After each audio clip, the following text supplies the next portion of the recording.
Kwa mchango wako. Sasa namuita Mheshimiwa Naibu Waziri na ajiandae mtoa hoja. Nakushukuru sana Mheshimiwa Mwenyekiti kwa kunipa nafasi na mimi niweze kuchangia hoja iliyopo mezani, hoja ya hotuba ya bajeti ya Wizara ya Katiba na Sheria kwa mwaka wa fedha 2026/2027. Mheshimiwa Mwenyekiti, nianze kwanza kwa kumshukuru Mheshimiwa Rais Dr. Samia Suluhu Hassan kwa uongozi wake mahiri, thabiti na wenye maono ya mbali ambao umeendelea kuleta mafanikio makubwa kwenye sekta mbalimbali ikiwemo sekta ya sheria. Aidha, naomba nitumie nafasi hii pia kumshukuru Mheshimiwa Makamu wa Rais Balozi Dr. Emmanuel Nchimbi pamoja na Mheshimiwa Waziri Mkuu Dr. Mwigulu Lameck Nchemba kwa uongozi wao imara, maelekezo yao thabiti ambayo yanatuongoza katika utekelezaji wa majukumu yetu serikalini. Kipekee kabisa napenda nitumie nafasi hii kumshukuru Mheshimiwa Waziri wa Katiba na Sheria Dr. Juma Omera kwa uongozi wake bora, malezi, miongozo na maelekezo mbalimbali ambayo ananipatia ambayo imekuwa ikiniwezesha kufanya majukumu yangu kwa amani, utulivu na ufanisi. Nakushukuru sana Mheshimiwa Waziri. Mheshimiwa Mwenyekiti, naomba pia nitumie nafasi hii kumshukuru sana Jaji Mkuu wa Mahakama ya Tanzania Mheshimiwa George Masaju na Mwanasheria Mkuu wa Serikali Mheshimiwa Hamza Johari. Kwa hakika wamekuwa ni walimu wangu kwa siku zote na wamekuwa na mchango wa kipekee katika kunijenga kitaaluma pamoja na katika utekelezaji wa majukumu yangu. Ninawashukuru sana. Mheshimiwa Mwenyekiti, vile nitumie nafasi hii kutambua mchango wa Katibu Mkuu wa Wizara ya Katiba na Sheria ndugu Eliakim Maswi pamoja na timu nzima ya management ya Wizara ya Katiba na Sheria, pamoja bila kuwasahau wasaidizi wangu wa karibu ambaye na katibu wangu wakili Amani Karani Shani Suleiman pamoja na dereva wangu Sabri. Kwa hakika ndugu Katibu Mkuu na timu yako yote hii ya Wizara ya Katiba na Sheria mmekuwa ni msaada mkubwa sana katika utekelezaji wa majukumu yangu na washukuruni sana. Mheshimiwa Mwenyekiti, kipekee kabisa nitumie pia fursa ya kulishukuru bunge hili tukufu chini ya uongozi wa Mheshimiwa Azan Zungu, Spika wa Bunge la Jamhuri ya Muungano wa Tanzania, lakini pia nitambue mchango wa kamati ya kudumu ya Bunge ya Utawala, Katiba na Sheria wakiongozwa na mwenyekiti wao, Mwenyekiti Dr. Damas Ndumbaro, pamoja na waheshimiwa wote ambao wamechangia hoja hii ya leo. Michango yenu waheshimiwa wabunge tumeisikiliza kwa makini, maoni yenu tumeyapokea na maelekezo yenu tutayazingatia katika utekelezaji wa majukumu yetu. Mheshimiwa Mwenyekiti, msingi mkuu wa Dira 2050 ni utawala, amani, usalama na utulivu. Huu ni msingi unaobeba mustakabali wa Tanzania ya kesho. Ni msingi unaotofautisha taifa linalokuwa kwa bahati na taifa linalojengwa kwa makusudi. Mheshimiwa Mwenyekiti, ni muhimu kutambua kwamba katika historia ni kwa mara ya kwanza sekta ya sheria imewekwa katikati ya mjadala wa uchumi wa taifa. Hii ni hatua ya kihistoria sana, kwa kuwa tumetoka katika mtazamo wa kuitizama sekta ya sheria kama sekta mtumiaji wa rasilimali na sasa tunaijenga sekta ya sheria kama kichocheo cha ukuaji wa uchumi, mlinzi wa uwekezaji na nguzo ya kuaminika ya utulivu wa taifa. Mheshimiwa Mwenyekiti, hakuna uchumi wa kisasa unaoweza kustawi bila uhakika wa sheria. Lakini hakuna mwekezaji anayeweza kuwekeza bila ulinzi wa haki, na hakuna maendeleo endelevu bila mifumo ya haki inayofanya kazi kwa ufanisi, usawa na uwazi. Mheshimiwa Mwenyekiti, ukiitizama dira yetu hii 2050 ina nguzo tatu. Nguzo ya kwanza, uchumi imara, jumuishi na shindani. Nguzo ya pili, uwezo wa watu na maendeleo ya jamii. Nguzo ya tatu, uhifadhi wa mazingira na ustahimilivu wa mabadiliko ya tabia ya nchi. Mheshimiwa Mwenyekiti, nguzo hizi za Dira 2050 haziwezi kuota, haziwezi kujengwa kama hatuna msingi imara ambao tumeutaja hapa: utawala, amani, usalama na utulivu, ambao kimsingi msingi mkuu huu pamoja na mambo mengine unahusisha mageuzi ya kina ya kimfumo ili kujenga taifa ambalo sheria sio kikwazo bali ni daraja la maendeleo.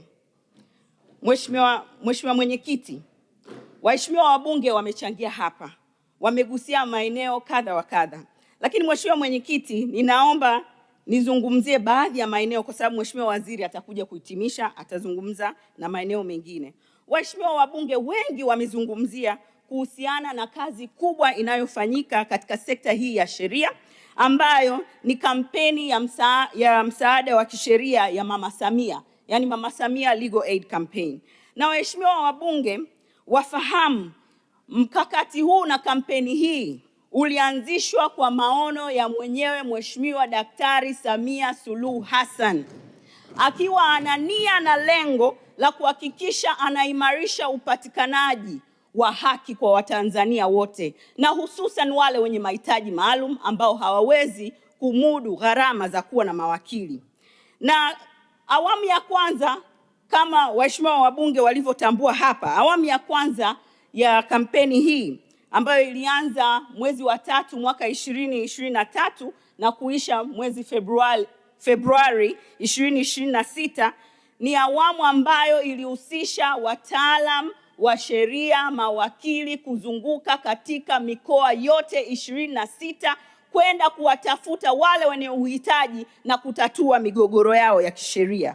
Zaidi ya Watanzania milioni 7,462,000 walifikiwa katika huduma hii muhimu ya upatikanaji wa haki. Na kampeni hii kwa kweli imezaa matunda makubwa sana, kwa maana imepunguza migogoro na imeongeza upatikanaji wa haki kwa uharaka na kwa njia rafiki zaidi. Na sasa naomba niwatangazie waheshimiwa wabunge kwamba mpango sasa wa pili wa kampeni hii ya Mama Samia Legal Aid Campaign tunatarajia kuizindua siku ya tarehe 30 Aprili mwaka huu 2026 katika mkoa wa Dodoma. Na tunatarajia awamu hii lengo ni kwenda kufika katika maeneo yenye uhitaji mkubwa ya vijijini, tofauti na kubakia kwenye miji. Na awamu hii tutakuwa tunaweka kambi kwa siku 15, tofauti na awali ilikuwa ni siku 10. Hii yote ni dhamira ya dhati ya Mheshimiwa Daktari Samia Suluhu Hassan kuhakikisha kwamba wananchi wote wanapata haki bila ubaguzi, na ili wanapopata haki hiyo inaweza kuchangia katika maendeleo ya kijamii na kiuchumi.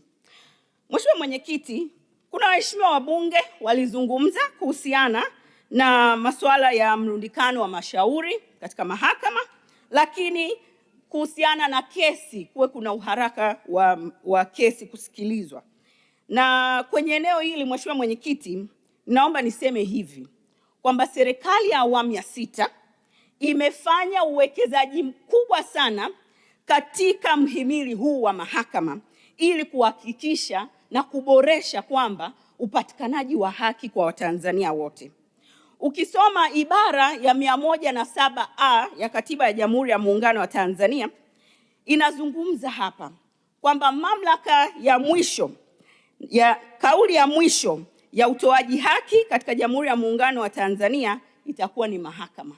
Na mahakama inatambua kwamba utoaji haki hauishii tu kwenye kusikiliza mashauri, lakini upatikanaji wa haki na utoaji wa haki unahusisha pia katika masuala mengine muhimu, ikiwemo pia kuendeleza miundombinu ya majengo ya mahakama ambayo Watanzania wanaweza wakafika kwa ajili ya kupata huduma za haki. Na ndiyo maana mahakama inatekeleza mradi mkubwa wa ujenzi na ukarabati wa miundombinu ya mahakama.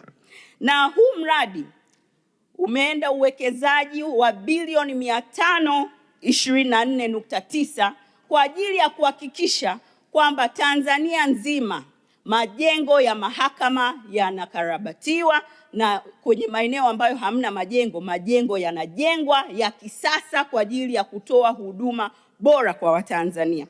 Hii ndiyo serikali ya awamu ya 6. Mheshimiwa Mwenyekiti, tunavyozungumza wakati huu, katika mikoa 25 kati ya mikoa 26 ya Tanzania bara tayari kuna mahakama kuu.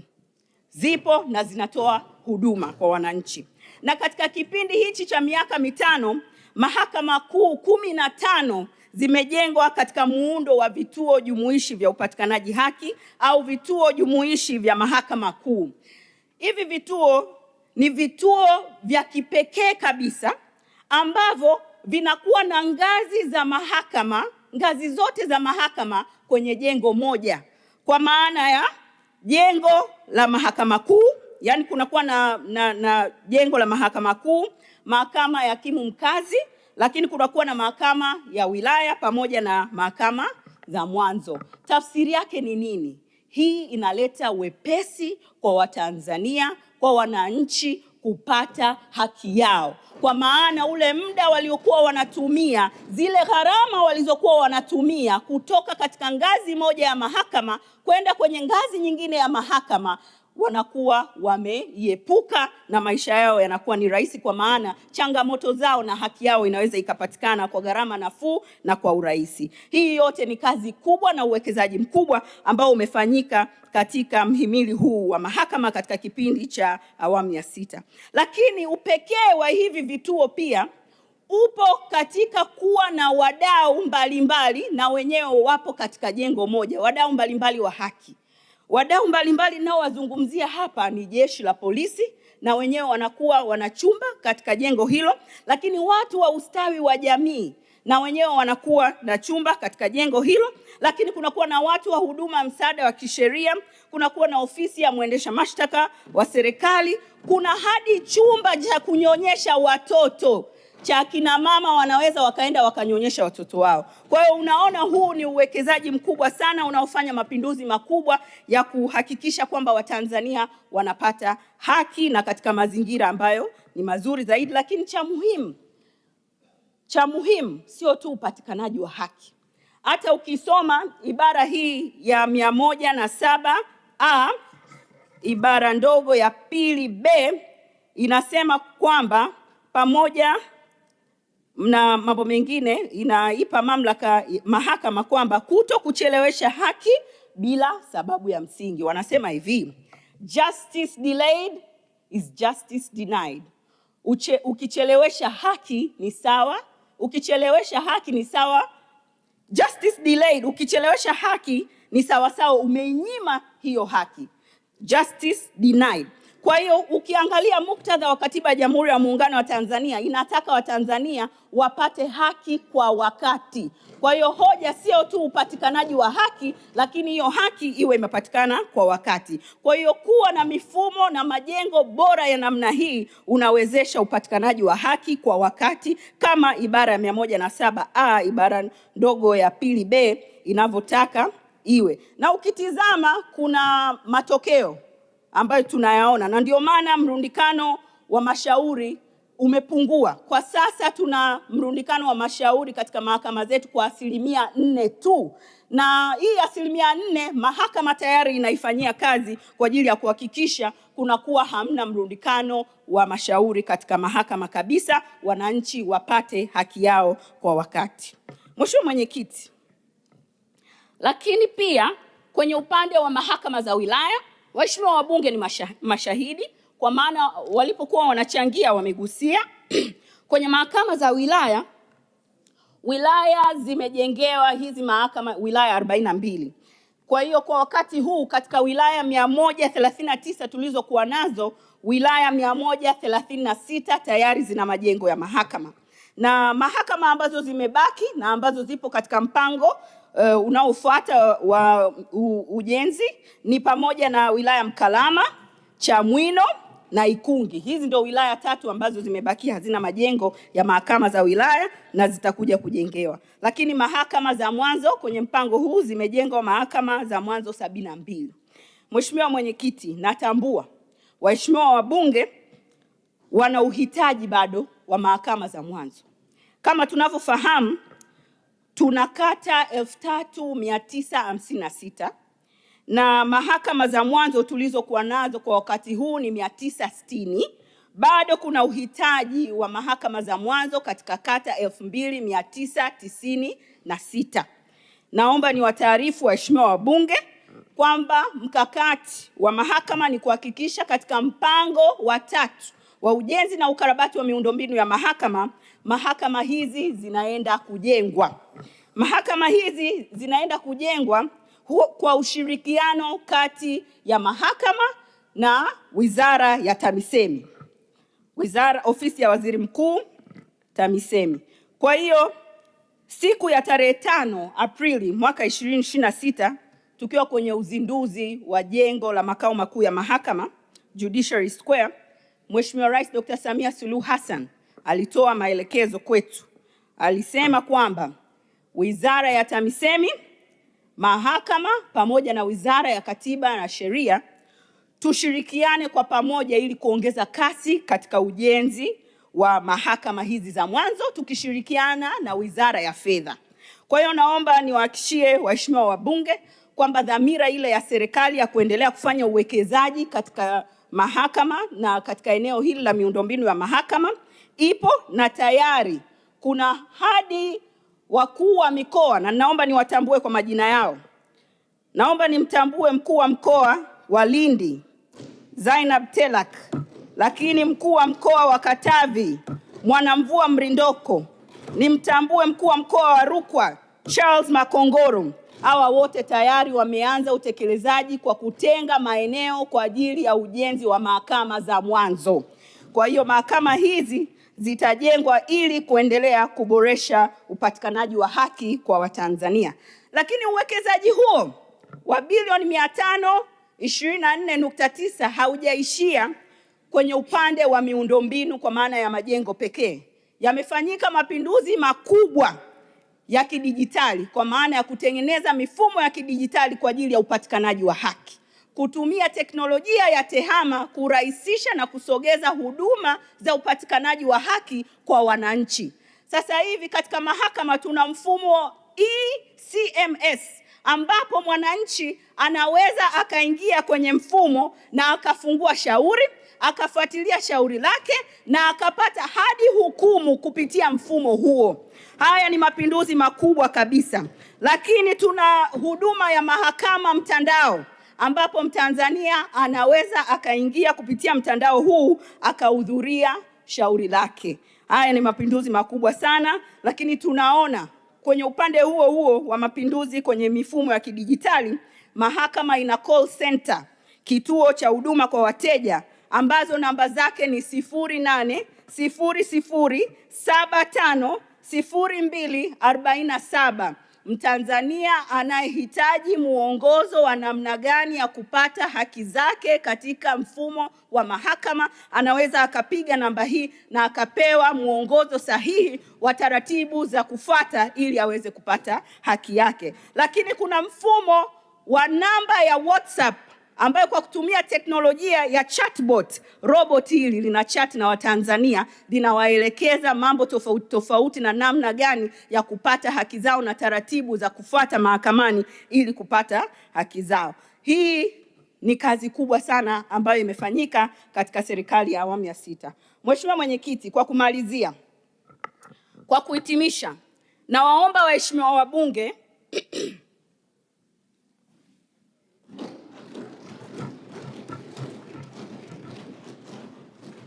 Mheshimiwa Mwenyekiti, kwa kuhitimisha, naomba waheshimiwa wabunge watupitishie bajeti hii ya Wizara ya Katiba na Sheria kwa mwaka wa fedha 2026-2027 ili twende tukaimarishe sekta ya sheria ili kuwezesha utekelezaji wa Dira 2050. Ninawaomba waheshimiwa wabunge watupitishie bajeti hii ili twende tukaimarishe upatikanaji wa haki kwa wote kupitia mifumo jumuishi yenye ufanisi na inayofikika. Nawaomba waheshimiwa wabunge watupitishie bajeti hii ili tukajenge mazingira bora ya uwekezaji, kwa maana katika kipindi hichi cha ushindani wa kimataifa wa uwekezaji tunatakiwa kulinda maslahi ya taifa kupitia sheria madhubuti. Ninawaomba waheshimiwa wabunge mtupitishie bajeti hii ili twende tukaimarishe utawala bora na uwajibikaji na kuhakikisha taifa linaendelea kuwa na amani, usalama na utulivu. Mheshimiwa Mwenyekiti, baada ya kusema haya, naomba kuunga mkono hoja.